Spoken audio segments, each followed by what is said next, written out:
Buksan ng iyong mga mata, gumising na at magsaya. Kalimutan na ang problema, tayo na't magpuri kay Jesus. Buksan ang iyong mga mata, Gumising na at magsaya. Kalimutan na ang problema. tayo na't magpuri sa Kanya.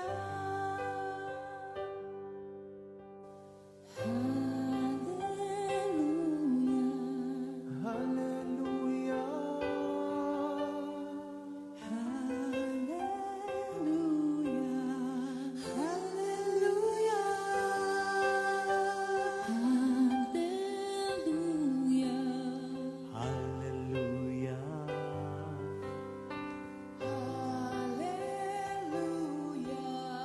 hallelujah.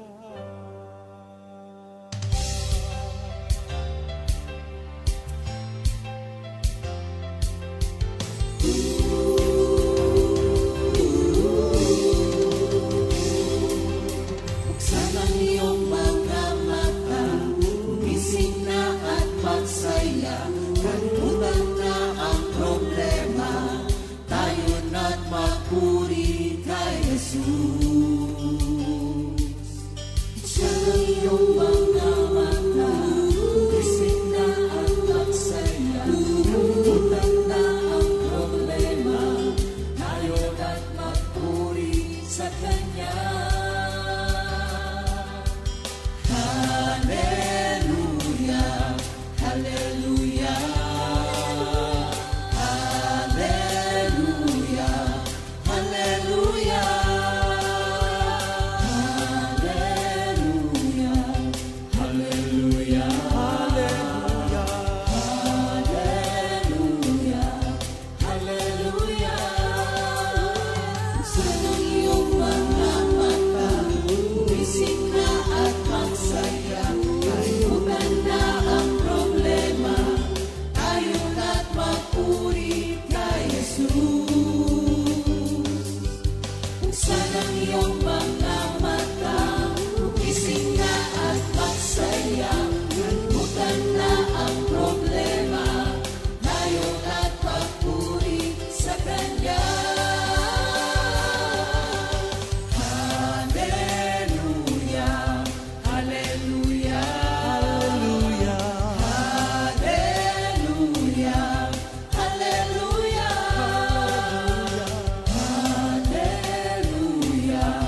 hallelujah, hallelujah, hallelujah. Di ka iiwan, di ka pababayaan. Kumapit ka, umawit ka, at magpuri sa Kanya. Buksan ang iyong mga mata, gumising na at magsaya. Kalimutan na ang problema, tayo na't magpuri kay Jesus. Buksan ang iyong mga mata, gumising na at magsaya. Kalimutan na ang problema, tayo na't magpuri sa Kanya. Hallelujah, hallelujah, Hallelujah. Hallelujah. hallelujah, hallelujah. Hallelujah. Hallelujah. Sa iyong mga mata, gumising na at magsaya. Kalimutan na ang problema, tayo na't magpuri.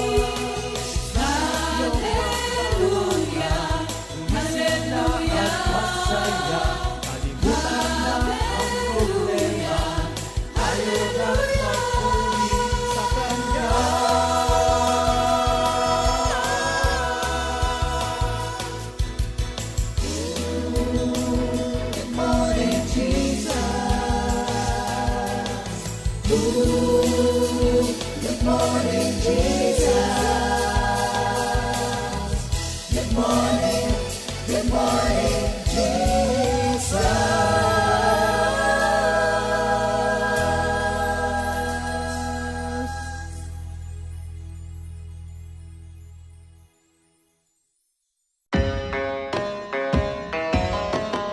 Ngayong ika-40 anibersaryo ng Charismatic Outreach Ministries Foundation Incorporated, malugod naming inihahandog sa inyo ang kwento ni Ruth.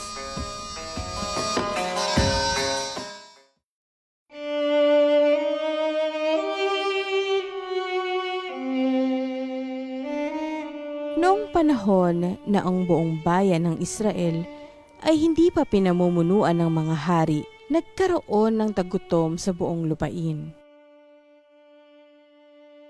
At dahil sa sinapit ng bayan, si Elimelech na taga Bethlehem na sakop ng Huda ay pumunta sa Moab kasama ang kanyang asawa at ang dalawa nilang mga anak na lalaki. Nagpasya silang pansamantala munang manirahan roon. Ang pangalan ng asawa ni Elimelech ay si Naomi, at ang kanilang mga anak na lalaki ay sina Malon at Kilyon. Mula sila sa angkan ni Ephrata na taga Bethlehem. Habang naroon sila sa Moab, namatay si Elimelech, kaya si Naomi at ang kanilang dalawang anak na lalaki ang naiwan. Lumipas ang mga panahon, nakapag-asawa ng mga babaeng Moabita sila Malon at Kilyon. Ang pangalan ng isa ay Orpa at Ruth naman ang isa. Pagkalipas ng mga 10 taon, namatay din sina Malon at Kilyon, kaya si Naomi ay tuluyan ng naulila.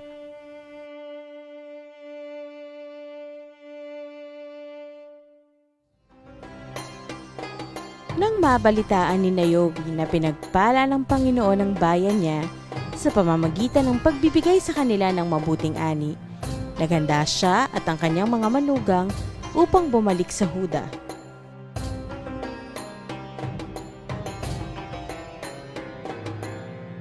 Sa kanilang paglalakbay, sinabi ni Naomi sa kanyang dalawang manugang,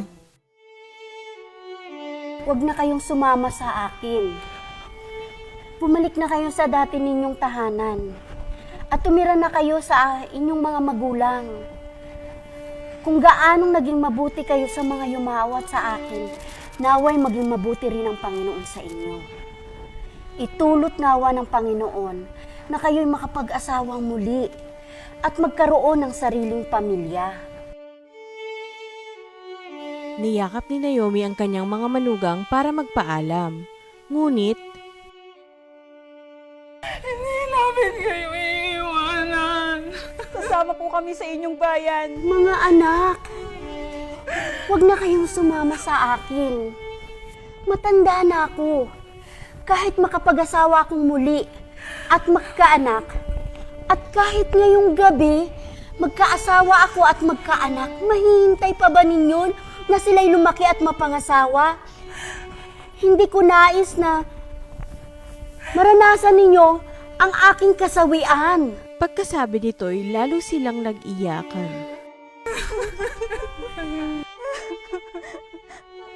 Paalam, Nay. Hinagkan ni Orpa ang kanyang biyenan at nagpaalam na. Umalis na ang iyong bilas. Umuwi ka na. Huwag po ninyong hilin.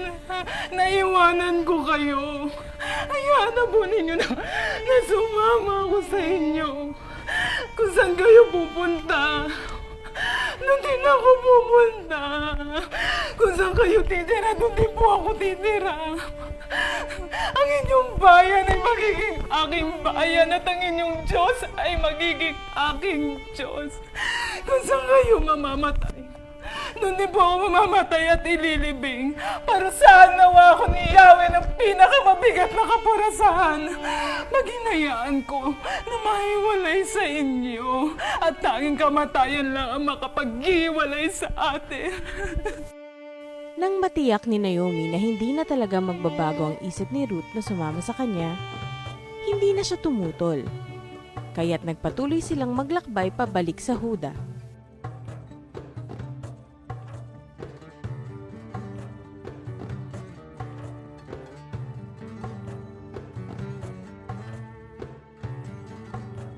Pagdating nila sa Bethlehem, nagulat ang lahat.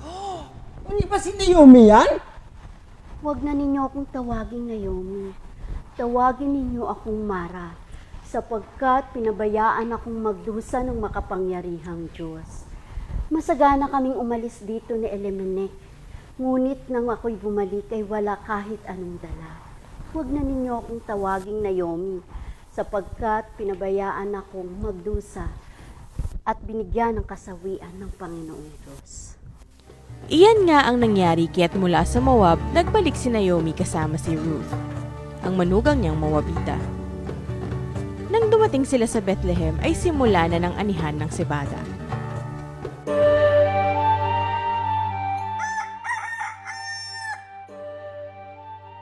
Isang umaga, sinabi ni Ruth kay Naomi, Ina, pupunta lang po ako doon sa may bukid at mamumulot ang mga uhay na nalalaglag ng mga gumagapas. Doon lamang po ako sa may likuran kung sino man po yung papayag. Ikaw ang bahala, anak. Sige po. Mag-ingat ka.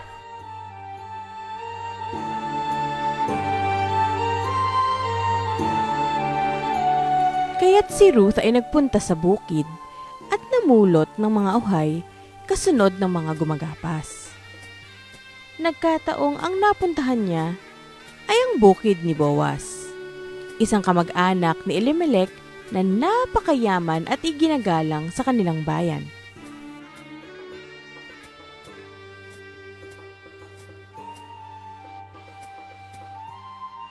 Hindi nagtagal, dumating naman si Boaz mula sa Bethlehem. Sumainyo si Yahweh. Pagpalain kayo ni Yahweh.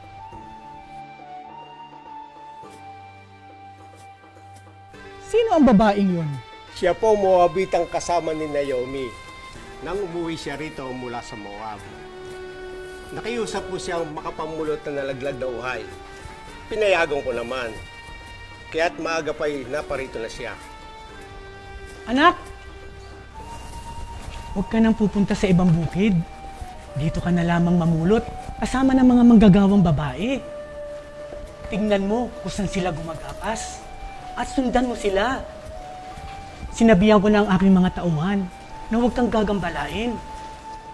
At kung ikaw ay nauuhaw, malaya ka makakainom ng tubig mula sa aking banga. Ako po'y isang hamak na dayuhan lamang. Pero bakit po napakabuti ninyo sa akin? Nabalitaan ko ang mga ginawa mong kabutihan sa iyong biyenan. Simula nung namatay ang iyong asawa at alam ko rin na iniwan mo ang iyong mga magulang, pati na rin ang sarili mong bayan para manirahan sa ibang lugar na walang kakilala. Pagpalain ka nawa ni Yahweh sa iyong ginawa at gantimpalaan ka niya, ang Diyos na buhay. Salamat po! Pinalakas ninyo ang aking loob sa inyong mga sinabi. Kahit na ako isang hamak na lingkod lamang at sa katunayay, hindi ako kasama sa inyong mga manggagawa. Pero napakabuti po ninyo sa akin. At ganun nga ang ginawa ni Ruth. Nang dumating ang oras ng pagkain, tinawag ni Boaz si Ruth.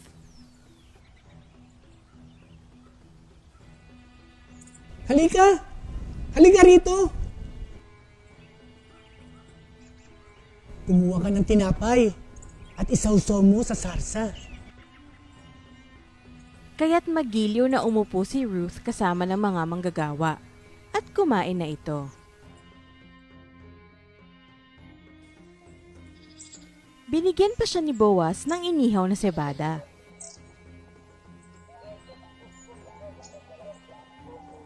Patuloy na kumain si Ruth hanggang sa mabusog ito. Binigyan pa siya ni Boaz ng dagdag na pagkain. At dahil busog na si Ruth, naisip niyang balutin ang kanyang tirang pagkain para may maiuwi sa kanyang biyenan na si Naomi.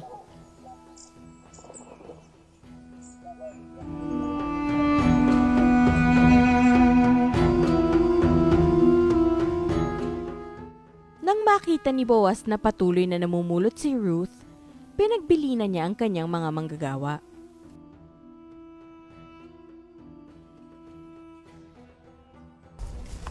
Hayaan niyo siyang mamulot malapit sa tabi ng binigkis na uhay. Huwag niyo siyang babawalan. Maglaglag pa kayo ng maraming uhay mula sa binigkis para may mapulot siya.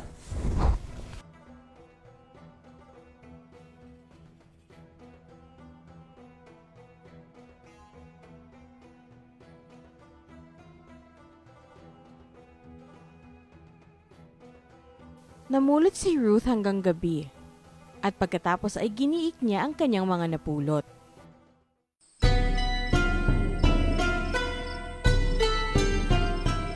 Umuwi si Ruth at masayang ipinakita sa kanyang biyenan ang naipong sibada at iniabot ang kanyang binalot na pagkain. Saang bukid ka ba namulot ngayon? Pagpalain nawa ni Yahweh ang taong nagmagandang loob sa'yo. Sa bukid po ni Boaz. Pagpalain nawa siya ni Yahweh na tumutupad sa pangako ng mga buhay at ng mga patay. Alam mo bang malapit nating kamag-anak yon? At may tungkulin para sa mga naiwan ng mga yumao. Sinabi pa nga niya sa akin, mamulot ako sa kanilang bukid hanggang sa matapos ang anihan. Mabuti nga anak, baka mapahamak ka pa kung sa ibang bukid. Ang mabuti kasama mo ang kanyang mga manggagawang babae. Ganun na nga ang nangyari. Namulot si Ruth kasama ng mga gumagapa sa bukid ni Boaz hanggang sa maani ang lahat ng trigo at sibada. At namuhay siya sa piling ng kanyang biyenan. Isang hapon, kinausap ni Naomi si Ruth. Anak, ihahanap kita ng mapapangasawa upang magkaroon ka ng sariling tahanan. Natatandaan mo, sinabi ko noon na kamag-anak natin si Boaz at mga manggagawa niya ang kasama mo sa bukid. Kaya makinig ka, magpapag-iik si Boaz mamayang gabi. Maligo ka ha, at magpabango ka at suotin mo ang pinakamaganda mong damit. Pagkatapos, pumunta ka sa giikan at huwag mong ipaaalam na naroroon ka hanggang hindi natatapos si Boaz na kumain at uminom. Pagkatapos, tingnan mo kung saan siya matutulog at dahan-dahan kang lumapit, iangat mo ang takip ng kanyang mga paa at humiga ka sa paanan niya. At sasabihin niya ang nararapat mong gawin. Sige po, gagawin ko po lahat ng sinabi ninyo.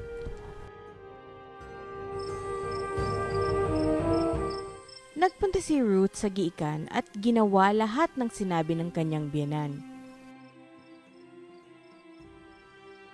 Masaya si Boaz matapos kumain at uminom. Maya-maya pa'y nahiga siya at natulog sa tabi ng mga bunton ng sibada.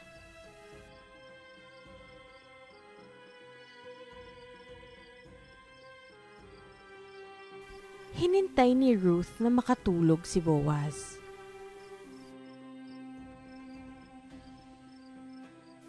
At nang sigurado si Ruth na mahimbing na ang tulog nito, dahan-dahan siyang lumapit.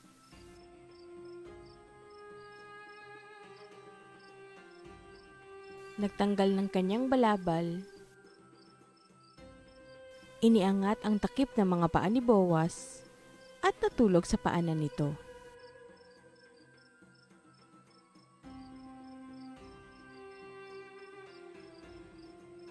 Nang maghating gabi, nagising si Boaz.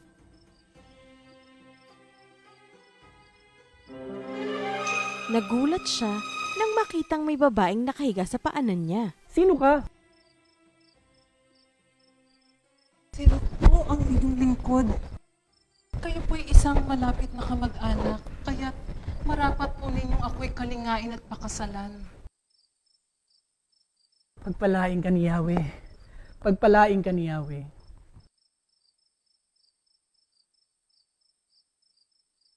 Higit sa kagandahang loob ng aming angkan ang mga ginawa mong ito kaysa sa ginawa mo sa iyong biyenan. Hindi ka naghanap ng lalaking bata o maaaring mayaman o mahirap. Ipanatag mo ang iyong loob.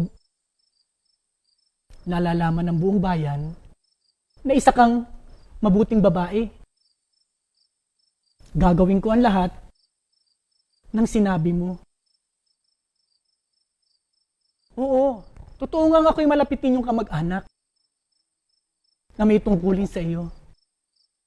Ngunit, may mas malapit pa kayong kamag-anak kaysa sa akin. Sige, dumito ka muna hanggang madaling araw.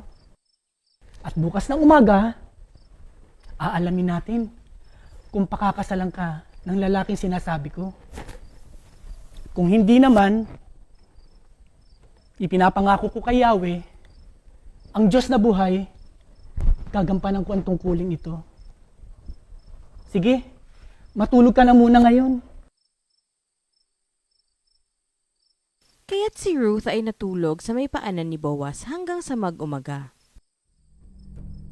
At dahil binilinan siya ni Boaz na wala dapat makakita sa kanya sa giikan, bumangon na ito bago pa man sumikat ang araw.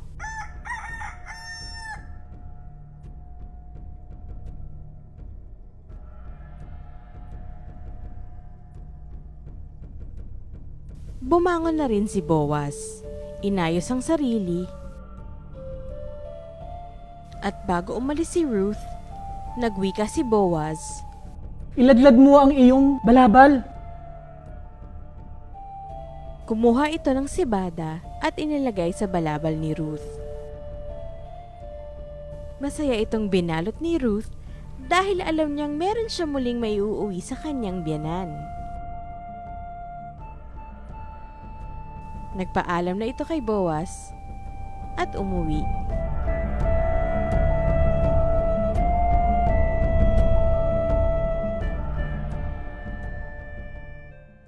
Kamusta ang lakad mo, anak? Ginawa ko po lahat ng sinabi ninyo. At nilahad ni Ruth ang buong pangyayari. Binignan pa nga po niya ako ng sibada sapagkat ayaw niya umuwi ako ng walang dala-dala. Maghintay ka, anak, hanggang malaman mo ang kahinatnan ng mga bagay na ito. Hindi titigil si Boaz hanggang hindi natatapos ang lahat.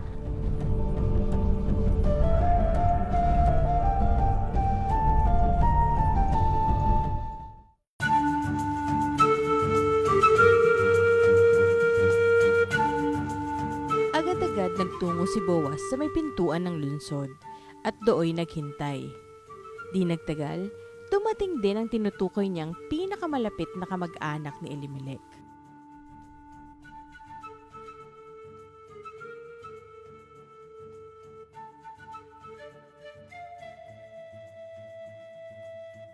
Pinulong ni Boaz ang mga pinuno ng bayan. Pinsan! Oh, Sandali lang. Maupo ka rito. ano ba ating pag-uusapan? May sasabihin ako sa iyo. Sila ang magiging saksi sa pag-uusap natin. Ngayon nakabalik na sila Naomi mula sa Moab. Nais nilang ibenta ang bukid ni Elimelech. Naisip kong ipaalam sa iyo na ikaw ang unang may karapatang bilhin iyon. Kung gusto mo, kung bibilhin mo, sa harap ng mga pinunong bayan. At kung ayaw mo, ako ang bibili. Bibiling ko. Kung bibilin mo kay Naomi ang bukid, kasama si Ruth, ang Moabitang biyuda ng ating pinsan. Upang ang bukid ay manatili sa angkan ng namatay. Kung magkaganon, hindi ko nagagamitin ang aking karapatan sa pagbili ng lupaing yon sapagkat manganganib lamang ang aking mana. ikaw na lang ang bumili. Ganito ang kaugalian sa Israel noong unang panahon. Kapag tinubos o binili ang isang ari-arian, hinuhubad ng nagpatubos o nagbenta ang kanyang sandalyas at ibinibigay sa bumili bilang katibayan ng kanilang kasunduan. Kaya't nang sabihin ng lalaki kay Boaz na siya na ang bumili, hinubad nito ang kanyang sandalyas at ibinigay kay Boaz.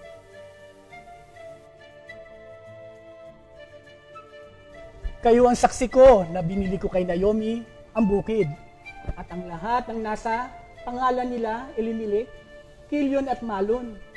Kasama sa bilihang ito, mapapangasawa ko, si Ruth, upang manatili sa angkan ng namatay ang ari-arian. At sa pamamagitan nito'y buhay ang kanyang pangalan sa hanay ng kanyang kamag-anakan at kanyang bayan.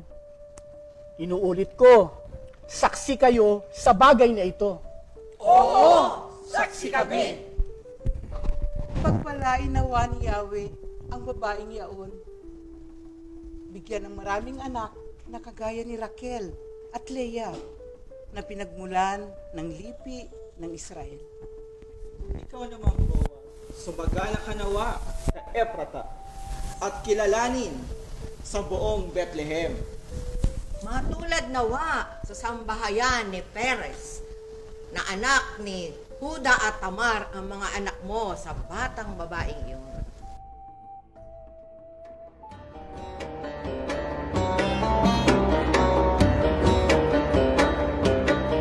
At napangasawa na nga ni Boaz si Ruth, at inuwi ito sa kanyang tahanan.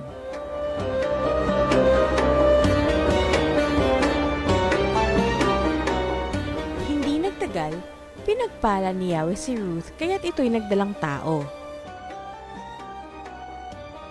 At nagsilang siya ng isang batang lalaki. Siya'y tinawag nilang Obed. Tuwang-tuwa si Naomi sa kanyang apo. Kinuha ito at pinakita sa mga kababaihan. Purihin si Yahweh at binigyan kanya ng isang apo sa araw na ito. Nakakalinga sa iyo. Maging tanyag nawa ang bata sa Israel. Maghatid nawa ng kaaliwan sa puso mo at mag-alaga sa iyong pagtanda. Ang mapagmahal mong manuga na nagsilang sa bata ay higit pa sa 7 anak na lalaki. Ipinamalita nilang nagkaapo ng lalaki si Naomi. Si Obed ang siyang magiging ama ni Jesse na magiging ama naman ni David.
Ngayong ika-40 anibersaryo ng Charismatic Outreach Ministries Foundation Incorporated, malugod naming inihahandog sa inyo ang kwento ni Esther.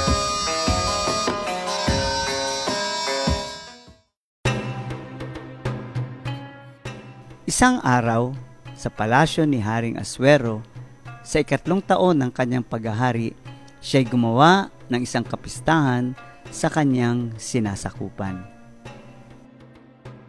Nais ng hari na ipagmalaki sa lahat ang kagandahan ng kanyang reyna.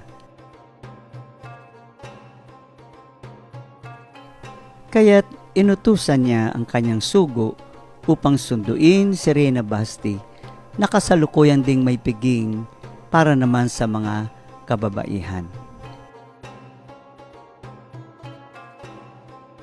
Ngunit hindi siya sumunod na ikinagalit ng hari. Kaya't pinayuhan siya ng kanyang mga pantas na magpahanap ng mga dalaga na ipapalit sa reyna. Iniharap ang mga babaeng pagpipilian ng hari.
Mabuhay ang bagong reyna! Mabuhay! Mabuhay! Mabuhay! Mabuhay!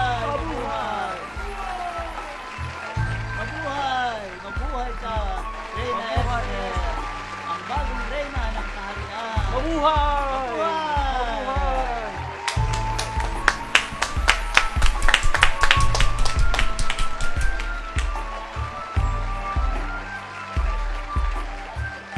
Hindi pinapaalam ni Esther ang lahi niyang pinagmulan tulad ng bilin ni Mardoqueo.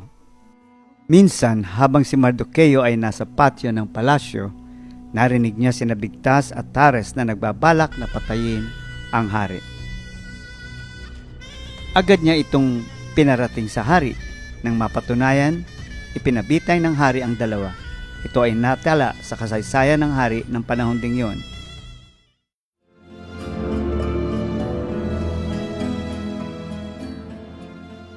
itinaas ni Haring Aswero sa tungkulin si Haman bilang punong ministro. Lahat ay yumuyukod at nagbibigay galang kay Haman.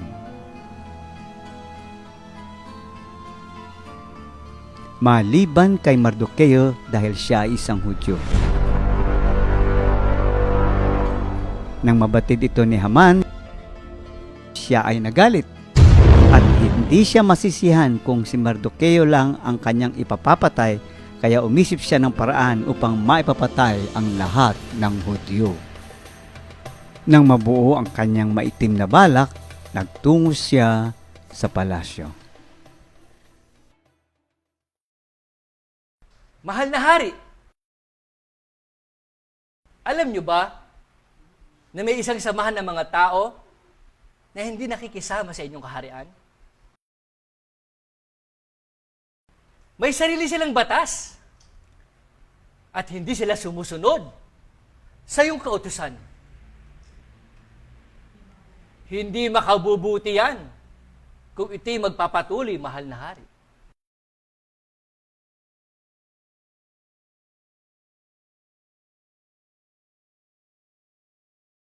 Kung mamarapatin mo, maglagda kayo ng isang batas para lipulin ang mga taong yan. At ako naman ay magbibigay ng 10,000 pilak. Ilalagak sa kaban, yaman ng hari. Sa'yo na ang iyong salapi! Gawin mo kung anong nais mong gawin sa mga taong yaon! Nagpagawa siya ng sulat sa mga pinuno ng bayan sa patak ni Haring Aswero. Do'y nasasaad ang utos na patayin ang lahat ng Hudyo at samsamin ang lahat nilang ari-arian. Nang malaman ni Mardukeo ang bagong utos ng hari, siya ay nag-ayuno. Naupo sa labas ng pintuan ng palasyo.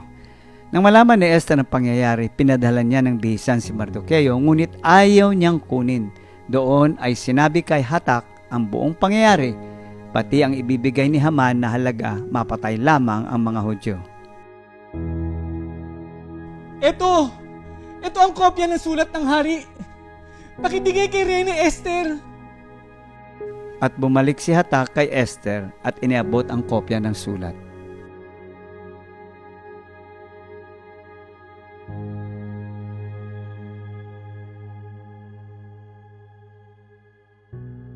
Alam na alam ng lahat na ang batas ng hari ay walang itinatangi. Sino man lumapit sa hari, lalaki man o babae, kapag ito'y hindi pinatawag, ito'y kanyang papatayin, malibang ipatong sa kanya ang gintong setro. 3 araw na nga akong hindi pinatatawag ng hari. Huwag mong maakalaing maliligtas ka. Kahit ikaw ay asawa ng isang hari, pag ipinagwalang bahala mo ang lahat ng pangyayaring ito, tiyak na may maliligtas din sa mga Hudyo. Ngunit, ikaw at ang iyong angkan ay malilipol. Anong malay mo?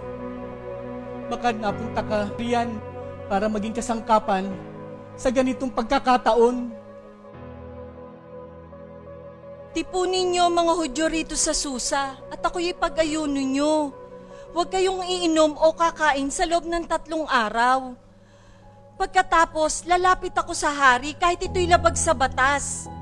Mamatay na kung mamamatay.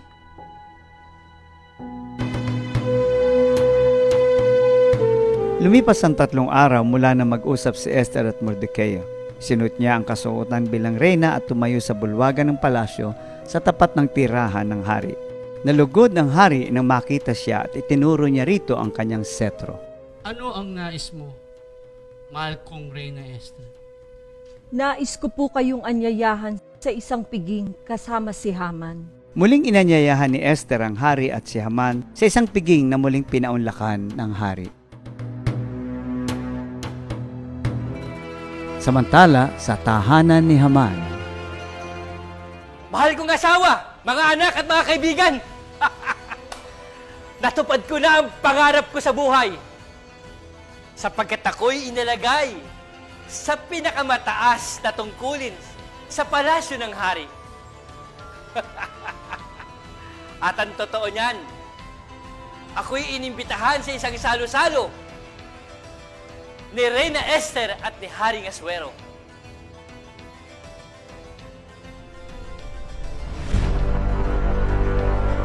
Pero, pag nakikita kong buhay si Mordecai at ang kanyang lahi, hindi pa ganap ang aking kaligayahan. Bakit di mo pagawan ng bitayan si Mordecai? Yung 75 talampakan ng taas. At bukas, sabihin mo sa hari, doon siya bitayin! Tama! Tama! Magpatayo ng bitayan!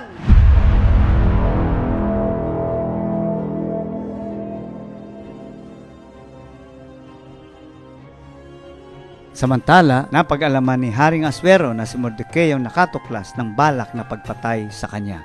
Ano ang gantimpalang ibinigay kay Mordecai? Wala po, mahal hari. Sino yung dumarating? Si Haman po, mahal hari. Alapitin mo.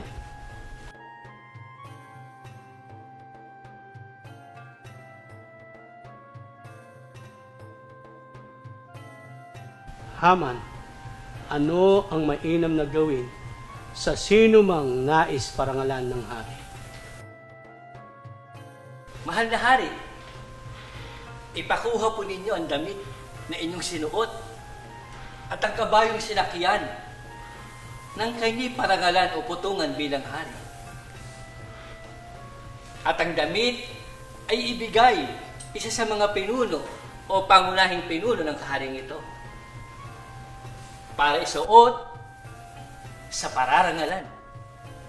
Pagkatapos, isa sa kabayo at ilibot sa buong lungsod habang isinisigaw, ito ang lalaking pinararangalan ng hari. Kung gayon, gawin mo ang iyong sinabi. Dalhin mo ang aking damit, ang aking kabayo, ibigay mo kay Mordecai.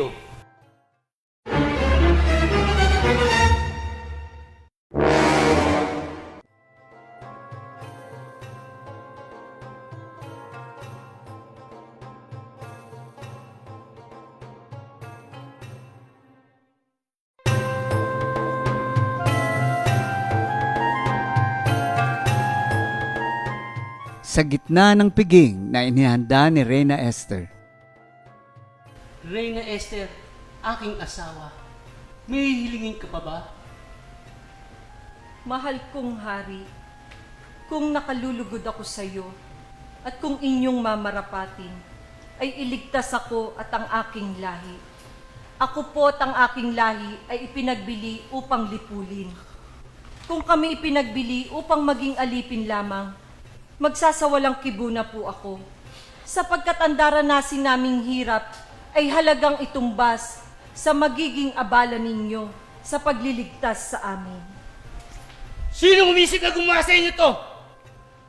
Asan siya? Isa po siyang kaaway, si Haman!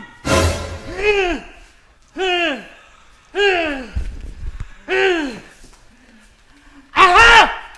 Pagbabalakan mo pa ang aking reyna! Dito pa sa aking pamamahay! Mahal na hari, nagpagawa na po si Haman ng isa pang bitayan para kay Mordecai na nagligtas sa buhay ninyo. Ang taas po niya ay 75 talampakan at naroon po sa tabi ng kanyang bahay. Doon siya bitayin! Wag! Wag! Wag! Wag!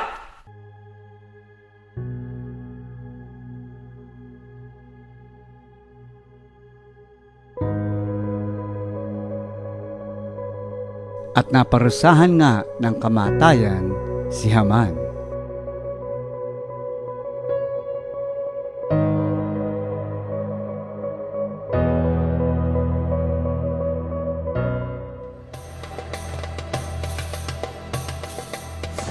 Samantala, si Mordecai ay napabilang sa kagawad na malapit sa hari. Gumawa rin siya ng bagong utos ayon sa hari na pinapahintulutan na ipagtanggol ng mga Hudyo ang kanilang sarili laban sa sinumang sasalakay sa kanila at nilupig nila ang kanilang mga kaaway. Itinagubilin din ni Mordecai na alalahanin taon-taon ang 14 at 15 ng Adar. Sa mga araw na nabanggit, dapat silang magdiwang at magbigayan ng mamahaling regalo. Ito'y tinawag nilang Pista ng Purim. Ang sulat ni Reyna Esther ang siyang nagpatibay ng Pista ng Purim at ito'y itinala sa isang aklat.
Ngayong ika-40 anibersaryo ng Charismatic Outreach Ministries Foundation Incorporated, malugod naming inihahandog sa inyo ang kwento ni David.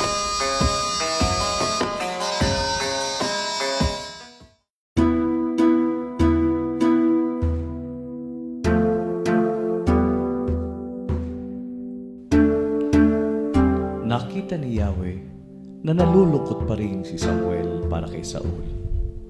Kaya inutusan niya itong pumunta sa Bethlehem upang magtungo kay Jesse sapagkat pinili ni Yahweh na maging hari ang isa sa kanyang mga anak. Sinabi sa kanya ni Yahweh, "Hanggang kailan ka malulungkot para kay Saul? Itinakwil ko na siya bilang hari ng Israel.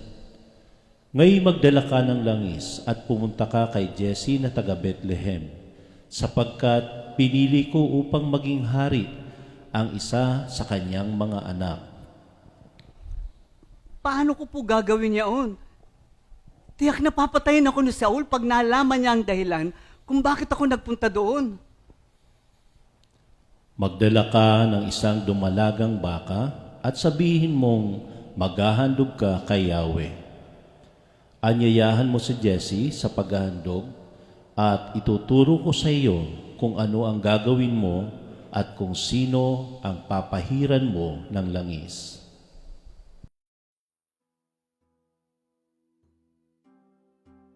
At sumunod nga si Samuel kay Yahweh. Kasama ang dumalagang baka, naglakbay na si Samuel patungong Bethlehem upang puntahan si Jesse, ang ama ng susunod na hari ng Israel.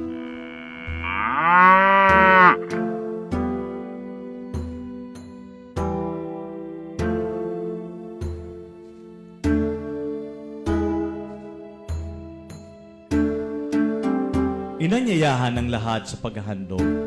Kaya naman, pinaghanda rin niya si Jesse at ang mga anak nito. Nang sila'y makarating, nakita ni Samuel si Eliab. Pinagmasdan niya ito at napaisip na ito na nga ang pinili ni Yahweh para maging hari.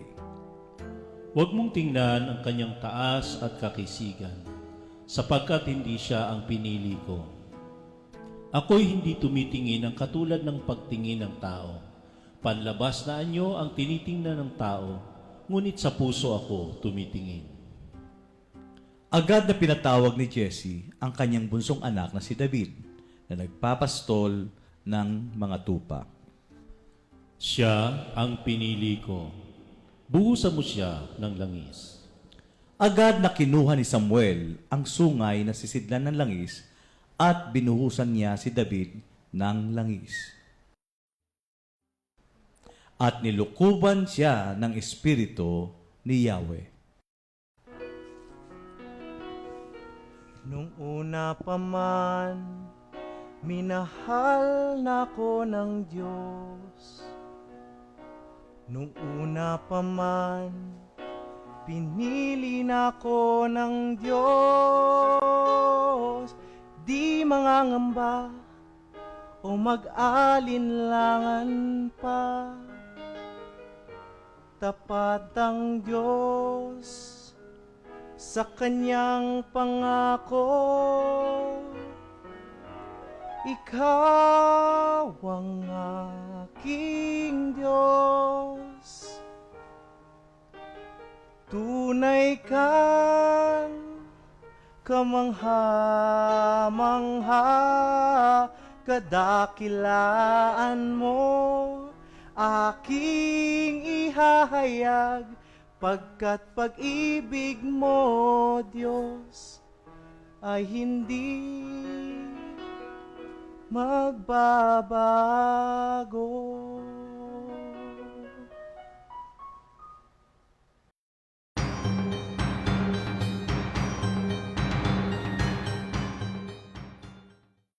Pumili kayo ng isa sa bunang Israel na ilalaban ninyo sa akin. Ha! Sa loob ng 40 araw, umaga't hapong hinahamon ni Goliath ang mga Israelita. Bakit nyo hinahayaang alipusin kayo ng Pilisteyong ito? Huwag tayong masisiraan ng loob. Huwag tayong susuko, huwag tayong bibitiw. Sugod palakasin ang mahihina. Huwag tayong susuko, huwag tayong bibitiw. Sugod palakasin ang mahihina. Ang alagad ni Yahweh ay laging handa, matatag at matapang.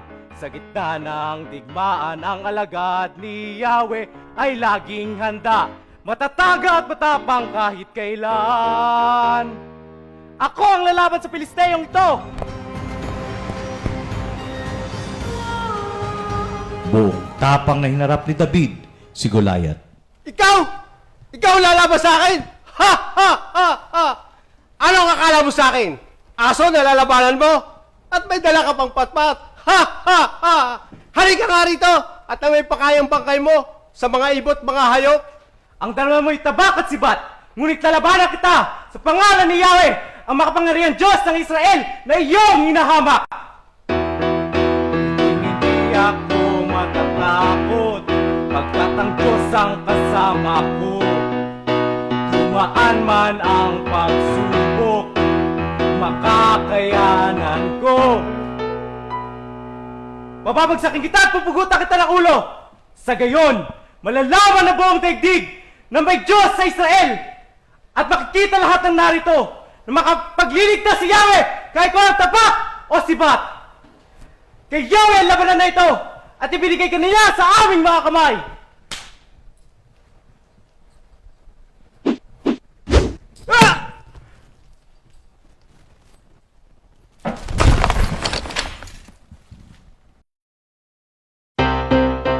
Tagumpay, tagumpay, kay Yahweh may tagumpay. Tagumpay, tagumpay, kay Yahweh may tagumpay. Natalo nga ni David si Goliath sa pamamagitan ng tirador at bato. Napatay niya ito kahit wala itong tabak.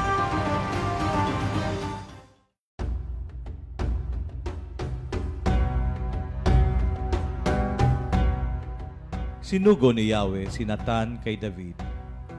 Kinausap niya si David tungkol sa dalawang lalaki sa isang bayan, kung saan ang isa ay mayaman at ang isa na may mahirap. Ang mayaman ay mayroong maraming kawan at bakahan. Ngunit ang mahirap ay walang anumang bagay, liban sa isang munting kordero na babae na kanyang binili. Inalagaan, lumaki sa kanya at itinuring niya parang isang tunay na anak. At naparoon ng isang maglalakbay sa mayaman. At ipinagkait niya ang lahat ng kanyang sariling kawan, pati ang kanyang sariling bakahan. Naihanda sa naglalakbay na dumating sa kanya. Kundi, kinuha ang kordero na mahirap na lalaki at inihanda sa lalaki na dumating sa kanya. Buhay ang Panginoon! Ang lalaking gumawa nito ay karapat-dapat na mamatay at isauli ang kordero na may dagdag na 4 sapagkat wala siyang awa at ginawa niya ang bagay na ito. Ikaw ang lalaki yon! Ganito ang sabi ng Panginoon, ang Diyos ng Israel. Pinahirang kita ng langis, ginawang hari ng Israel. Iniligtas ka sa kamay ni Saul. Ibinigay sa iyo ang bahay ng iyong Panginoon at mga asawa. At binigay din sa iyo ang sambahayan ng Israel at ng Huda. At kung kakaunti pa ito, ay dadagdagan pa sa gayong bagay. Bakit nga ba winalang kabuluhan mo ang salita ng Panginoon? Ginawa mo ang masama sa kanyang paningin. Ganito ang sabi ng Panginoon, ako'y magtitindig ng kasamaan laban sa iyo. Mula sa iyong sariling sambahayan, aking kukunin ang iyong mga asawa sa harap ng iyong mga mata at ipabibigay ko sa iyong kapwa. At kanyang sisipingan ang iyong mga asawa sa sikat ng araw, sapagkat iyong ginawa na lihim. Ngunit, ang mga ito ay aking gagawin sa harap ng buong Israel at sa harap ng araw. Ako'y nagkasala laban sa Panginoon. Diyos ko, patawad. Ako'y hilumin mo sa na puso at isipan ko. Diyos ko, patawad. Ako'y gamutin mo. Sa'yo naman itipala. At maniniwala ako.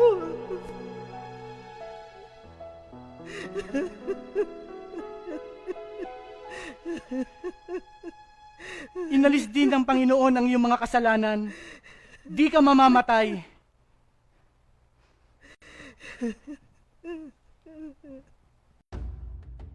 Hindi mamamatay si David.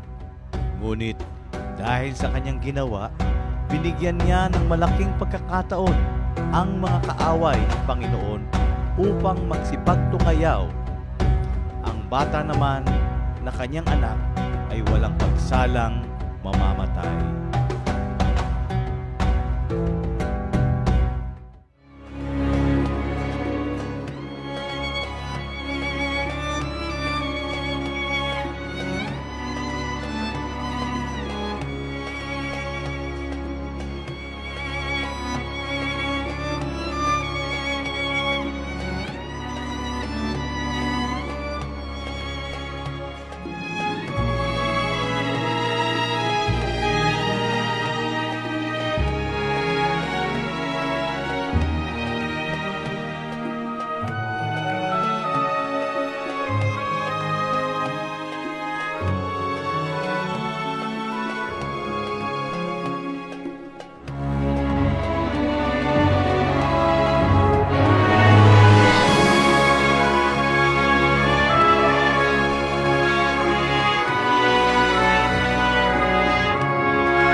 Ngayong ika-40 anibersaryo ng Charismatic Outreach Ministries Foundation Incorporated, malugod naming inihahandog sa inyo ang kwento ni Jose.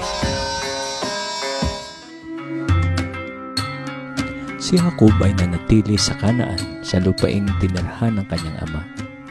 Nang si Jose ay 17 taon na, nag-alaga siya ng kawan kasama ng kanyang mga kapatid sa kabukiran.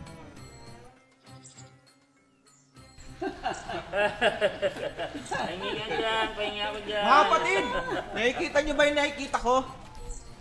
Abay, siyempre. Sino pa kung di yung paboritong anak? Ako na naman ang nakita nyo.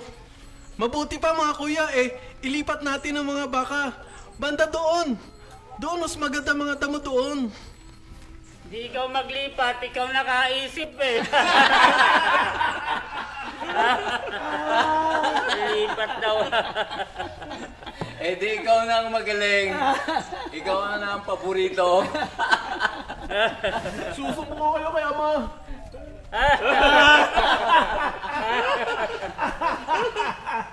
Alam niya ang masasamang gawain ng kanyang mga kapatid. Kaya't ang mga ito'y sinumbong niya sa kanilang ama. Ama! Ama! Ano nangyari, anak? Ang mga kuya nagiinuman doon sa bukid. Pinapagalitan pa ako. Sabi ko lang naman, ilipat namin yung mga baka Nagagalit na sila. Ganoon ba? Hayaan mo't pagsasabihan ko yung mga kapatid mo. Ikaw, iayos mo na yung sarili mo at meron akong sorpresa sa'yo. Tiyak magugustuhan mo. Talaga po? Raquel, pakiabot mo nga yung regalo ko kay Jose. Anak, eto, halika. Tiyak na magugustuhan mo ito. Ang ganda po! Salamat po, ama, ina! Magpupuri ako sa'yo, Panginoon. Ako ay aawi habang may awitin. Ang ganda po, ama, ina! Salamat po! Ngayon lang po nakita ng magandang makulay na balabal. Ang ganda po, salamat po! Ang ganda po! Mas mahal ni Jacob si Jose kaysa ibang mga anak sapagkat matanda na siya nang ito'y isinilang. Iginawa niya ito ng balabal na maganda at makulay. Nang mahalata ng mga kapatid ni Jose na mas mahal siya ng kanilang ama, kinamuhian siya ng mga ito at ayaw siyang pakisamahang mabuti. Mga kapatid, nakita niyo ba yung suot ni Jose kahapon? Mukhang magara, iba't ibang kulay. Kuya, mukhang hindi na ikaw ang panganay Baka pati ang pagkapanganay mo, makuha na ni Jose. Hindi maaari yan. Hindi ako papayag. Kung ganon, ano ang gagawin natin? Di patayin. Wag! Dali na lang natin sa ibang lugar. Ibenta na lang natin para may pakinabang.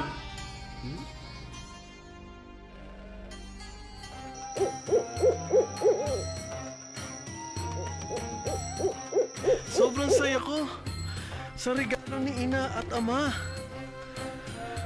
Kakaiba to sa mga balabal na nakita ko. Ang daming kulay. Pakiramdam ko, hari ako. Pagsuot ko ito.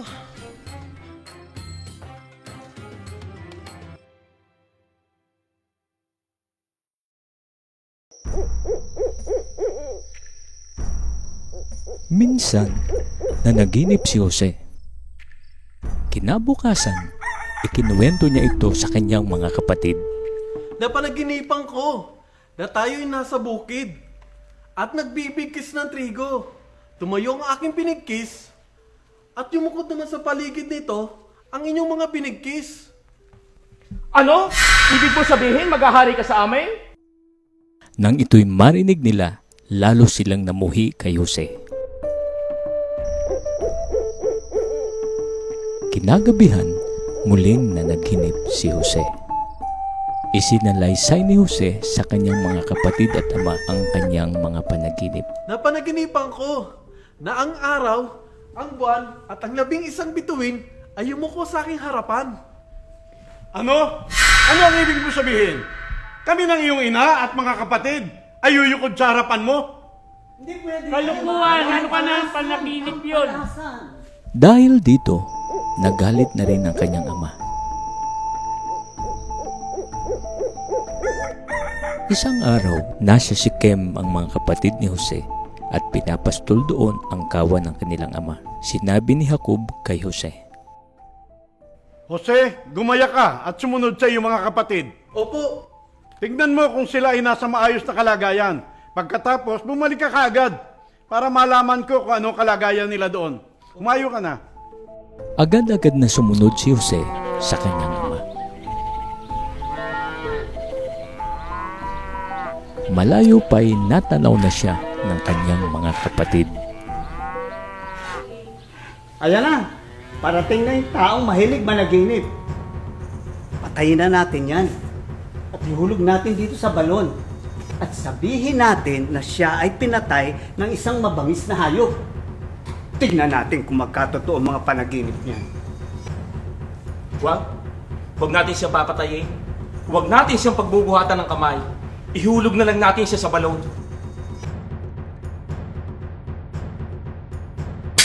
Teka, kuya! Kuya!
Sinabi ni Huda sa kanyang mga kapatid, Wala tayong mapapala kung papatayin natin ang ating kapatid.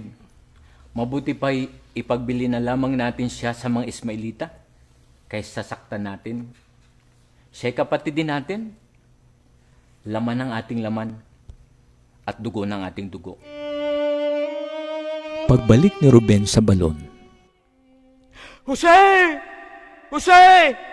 Andyan ka pa ba?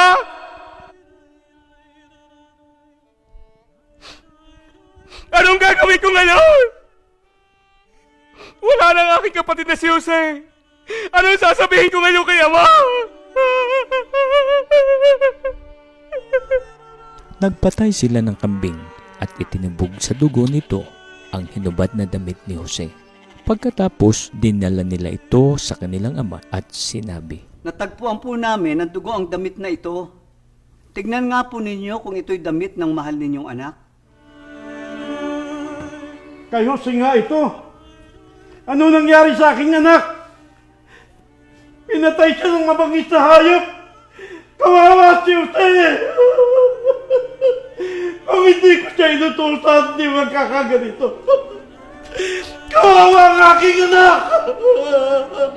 Hinaliw siya ng lahat niyang mga anak, ngunit patuloy ang kanyang pamimighati. Mamatay akong nagdadalamate. Sa mahal kong anak.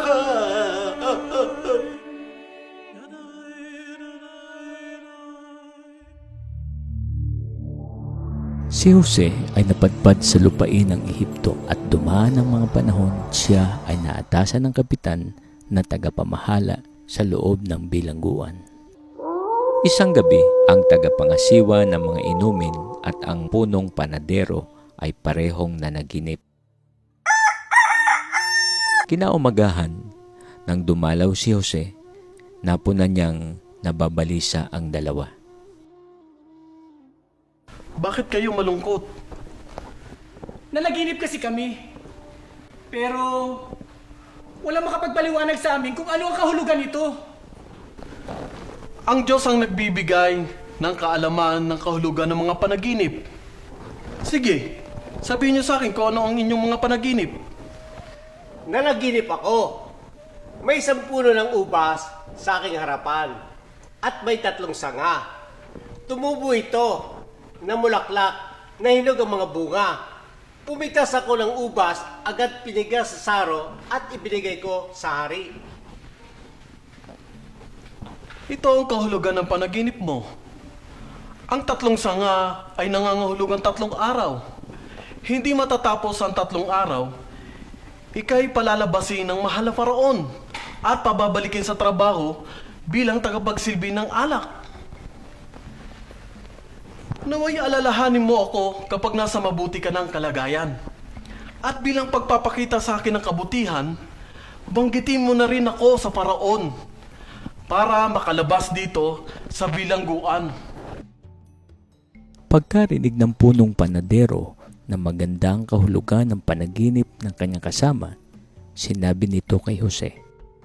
Ako'y nanaginip din na meron akong daladala sa aking ulo na 3 kaing na may lamang maraming tinapay. Sa ibabaw ng kaing, may mga iba't ibang uri ng tinapay para sa Faraon. Pero ito'y tinuka ng mga ibon. Ito ang kahulugan ng mga panaginip mo. Ang 3 kaing ay nangangahulugan 3 araw. Hindi matatapos ang 3 araw, ika'y palalayain ng mahal na Faraon. Pero ipapapatay ka niya at ibibitin ang bangkay mo sa kahoy at tutukain ng mga ibon. Hindi! Hindi! Pagkalipas ng 2 taon, ang Paraon naman ang nanaginip. Ngunit walang makapagpaliwanag ng mga ito. Kaya't lumapit ang tagapangasiwa ng inumin. Mahal na Faraon, naalala ko na po ang aking kasalanan. Sige, ipagpatuloy mo. Di po ba't nagalit po kayo sa amin at pinakulong kasama ang punong panadero? May isa pong Hebreo na nakasama po namin at siya'y nagpaliwanag ng panaginip namin. Ang lahat ng sinabi po niya ay nagkatotoo po. Kung gayon, ipatawag mo ang binatang Hebreo na sinasabi mo. Ngayon din. Masusunod po, mahal na Faraon. Agad-agad na ipinatawag si Jose, kaya't nagtungo ito sa palasyo ng Paraon. Magandang araw po, mahal na Faraon. Nanaginip ako. Subalit, walang makapagpaliwanag ng kahulugan nito. May nagsabi sa aking marunong kang magpaliwanag ng mga panaginip. Hindi po ako, mahal na Faraon, kundi ang Diyos ang siyang nagbibigay ng kahulugan ng mga panaginip para po sa inyong ikabubuti. Nanaginip ako na nakatayo ko sa pangpang ng ilog Nilo. Biglang may umahon na 7 maganda at matatabang baka at kumain sila ng damo. Maya-maya pa'y may umahon ding 7 pangit at payat na baka. Wala pa akong nakitang baka sa buong Ehipto na ganoong kapangit. Kinain ng mga pangit at payat na baka ang 7 matatabang baka na unang nagsiahon. Subalit, pagkakain nila, hindi man lang halata na nakakain sila ng ganun. Dahil ganun pa rin sila kapapayat. At bigla akong nagising. Pero nakatulog ulit. At nanaginip na naman. Nakakita ko ng 7 uhay na mataba ang butil na sumulpot sa isang sanga. At sa sangaring iyon, sumulpot din ang 7 uhay na payat ang butil at natuyo dahil sa mainit na hangin na galing sa silangan. At kinain ng mga payat na uhay ang 7 matatabang butil na uhay.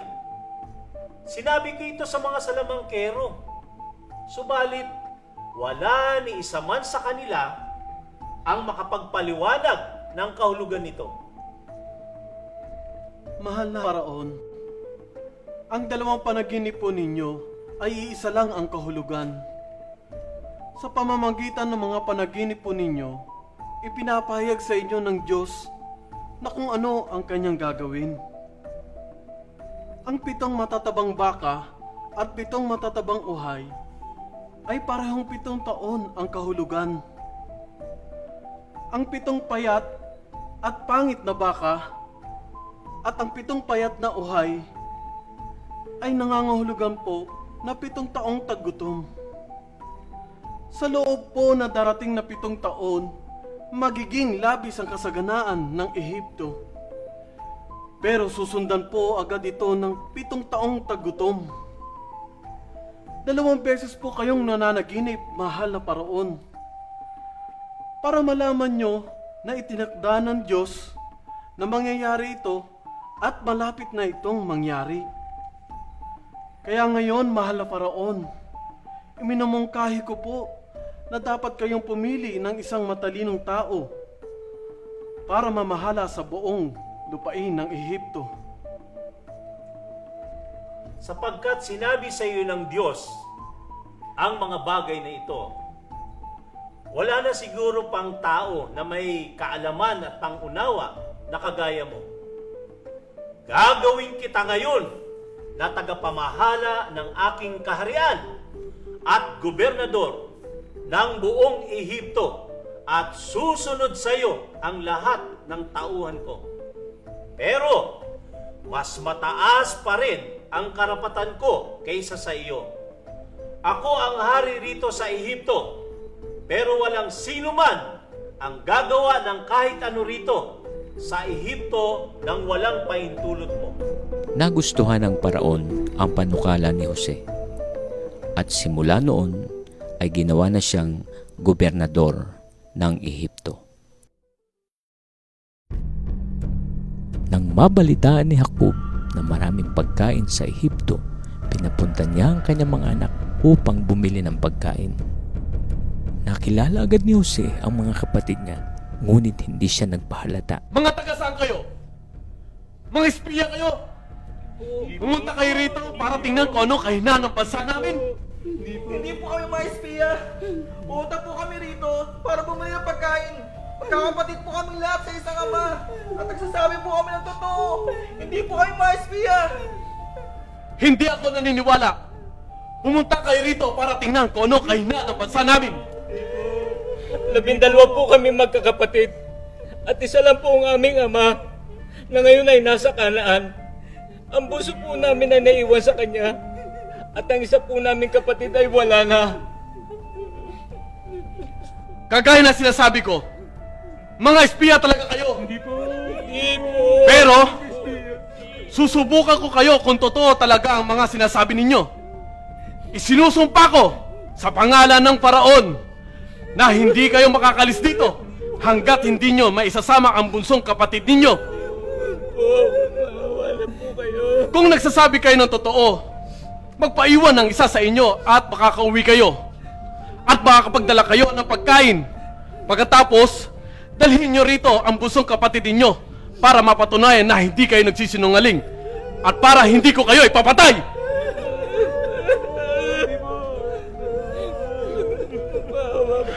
Iniwan muna sila ni Jose sapagkat hindi niya mapigilan ang kanyang pag-iyak.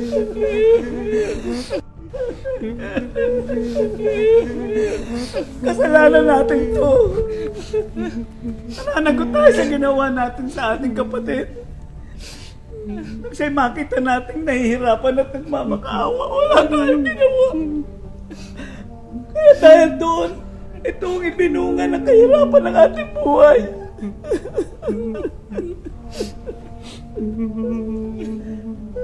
Hindi ba sinabi ko na sa inyo noon na huwag niyo siyang sasaktan? Pero hindi kayo nakinig sa akin. Kaya sinisingil tayo ngayon sa kanyang pagkamatay.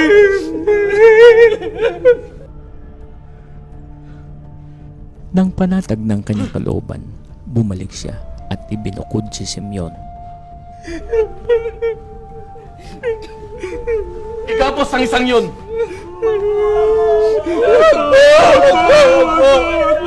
Tama na po kayo! Hanapin po siya ng aming ama! Sige na! Magsipaghanda ka kayo sa pag-uwi nyo sa Kanaan. Ipinag-uutos ko na punuin ang pagkain ng inyong mga sako at bigyan kayo ng inyong mga kailangan sa inyong paglalakbay. Ayan po. Awa po kayo sa amin. Pagdating nila sa Kanaan, isinalaysay nila kay Jacob ang nangyari sa kanila. Ama, susubukan daw po niya kami. Pinaiwanan po si Simeon at pinauwi kami para lang dalhin ng mga pagkain. Pero Ama, ang sabi niya, sa aming pagbabalik, dapat kasama namin si Benjamin. Iniwan ninyo si Simeon? Ano tong ginawa ninyo? Wala na si Jose. Iniwan pa ninyo si Simeon. Ngayon gusto niyo pang isama si Benjamin? Anong hapis na ginawa ninyo?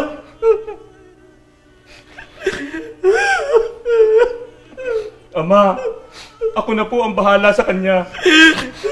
Patayin po ninyo ang dalawa kong anak na lalaki kung hindi ko po siya maibabalik sa inyo.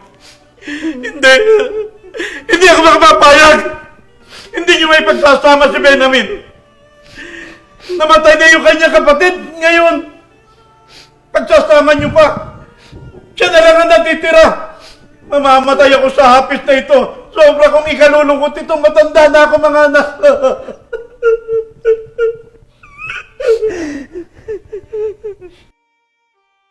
Lalong tumindi ang tagutom sa Kanaan, kaya't walang magawa si Jacob kundi payagang isama nila si Benjamin sa Ehipto upang bumili muli ng pagkain. Nang makabalik na sila sa Ehipto, inanyayahan sila ni Jose sa kanyang tahanan upang kumain at doon din nila nakita muli si Simeon. Ay, yan ang Simeon! Salamat! Ang puri Simeon ng Diyos! Kain ka kapatid ko. Kain ka. Kumusta ang inyong paglalakbay, mga Ginoo? Mabuti naman po, mahal na gobernador. Kumusta ang ama ninyong matanda na binanggit nyo noon sa akin? Buhay pa ba siya? Buhay pa po siya at malakas pa po naman siya. Ito ba ang bunsong kapatid ninyo na ikinukwento nyo sa akin noon? Opo. Siya nga po yun. Opo. Naway pagpalain ka ng Diyos.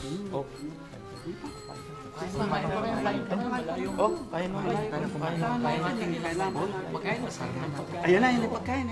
Sa atin. Sa atin. Ay, sa kanya. Diba na may susunod pa, masusunod pa. Talagay pa yan. Talagay pa. Yan. Sunod o, ayan. Uy, sa kanya. Dami. Sa kanya lang. Hindi, mahuli. Mahuli atin yan. Atin yung tinapay. Ay, sa kanya pa rin. Ay, sa kanya pa rin yan. Pa rin?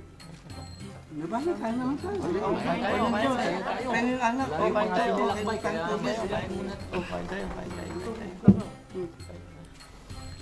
Bakit biglang umalis? May nagawa na naman ba tayong mali? Baka ipakulong na naman tayo. Sino naman kaya sa atin maiwan para ipakulong? Baka ako. Iniwan muna sila ni Jose dahil sa bugso ng damdamin sa unang pagkakita niya sa kanyang bunsong kapatid na si Benjamin.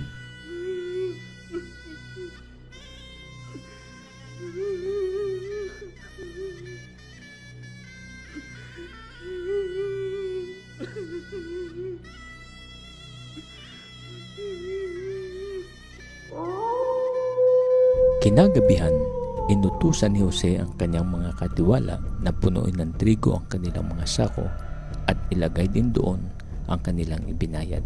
At siguraduhin sa sako ni Benjamin ilagay ang kopang pilak ni Jose. Kinabukasan, sila ipinahabol sa mga kawal at nakita ang kopang pilak sa sako ni Benjamin. Ano ba itong ginagawa ninyo? Hindi nyo ba alam na marunong ako manghula? Wala kayong may tatago sa akin. Mahal na Gobernador, wala na po kaming ikakatuwiran po sa inyo. At hindi po namin masasabi na hindi kami nagkasala.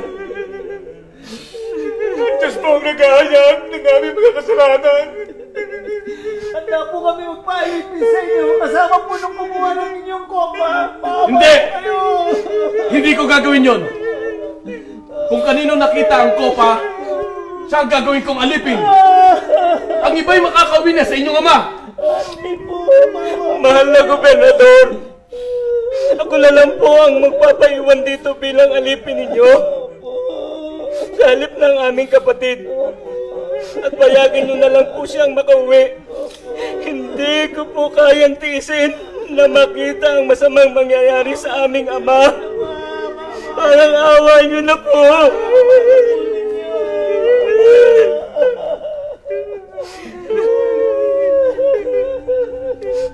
Ako si Jose. Ako nga ito. Lumapit kayo sa akin, Benjamin. Simeon, ako ito. Juda. Ruben. Ako ang kapatid niyong ipinagpili. Dito sa Ehipto.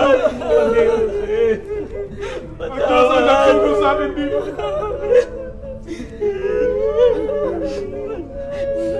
Tamaan po kami. Salamat sa Diyos. Napakalaki na aming nagawang pagkukulang sa iyo.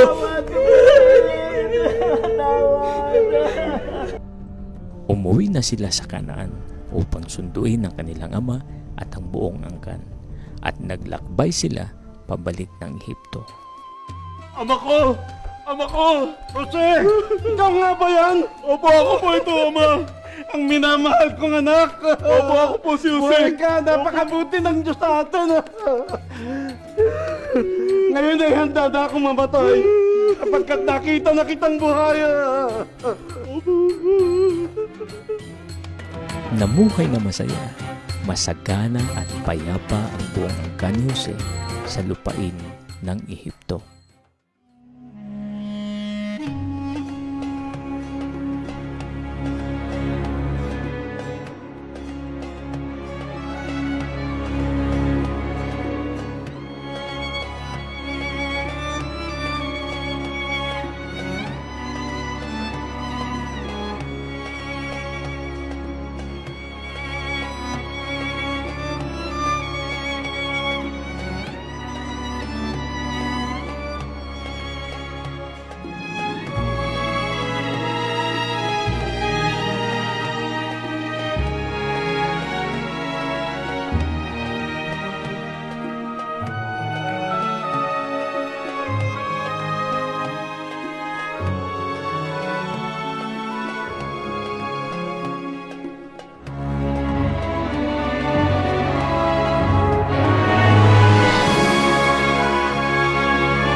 Second